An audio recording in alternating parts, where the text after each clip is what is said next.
నేను రాజకీయంగా ఎంతో ఎత్తు ఎదగడానికి తెలంగాణ రాష్ట్రం సాధించేటువంటి పోరాట పటిమ నాకు అందించి నన్ను పెంచింది ఈ మెతుకు సీమ. మీరిచ్చిన బలమే ఢిల్లీతోని కొట్లాడి ఆనాడు ఢిల్లీ మెడలు వంచి ఈ తెలంగాణ మనం తెచ్చుకున్నాం.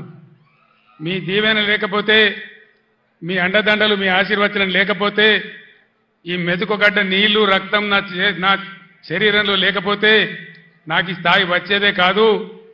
మొన్న జరిగినటువంటి అసెంబ్లీ ఎన్నికల్లో కూడా ఏ జిల్లాలో రానంత భారీ మెజారిటీ ఇచ్చి హరీష్ రావు గారు తదితరుల నాయకత్వంలో 7 ఎమ్మెల్యేలు కల్పించిన నా మెతుకుసీమ గడ్డకు 2 చేతులెత్తి నేను నమస్కారం చేస్తా ఉన్నాను. ఎన్ని జన్మలెత్తినా కూడా మీ రుణం నేను తీర్చుకోలేదని చెప్పి నేను మనవి చేస్తా ఉన్నాను.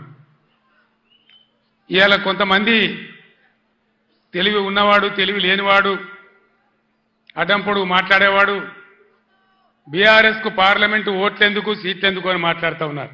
ఇప్పుడే కావాలి బీఆర్ఎస్ కు పార్లమెంట్లో ఓట్లు, సీట్లు ఎందుకు?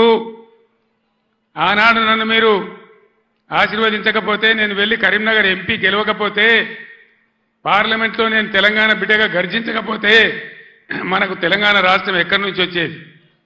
ఈ రోజు కూడా తెలంగాణ ప్రజల ఆకాంక్షలు, ఆశలు, హక్కులు నెరవేరాలంటే ఖచ్చితంగా టీఆర్ఎస్ బిడ్డలు పార్లమెంట్లో ఉంటేనే మన హక్కులు, అధికారాలు నెరవేర్తే నేను మీకు మనవి చేస్తా ఉన్నా.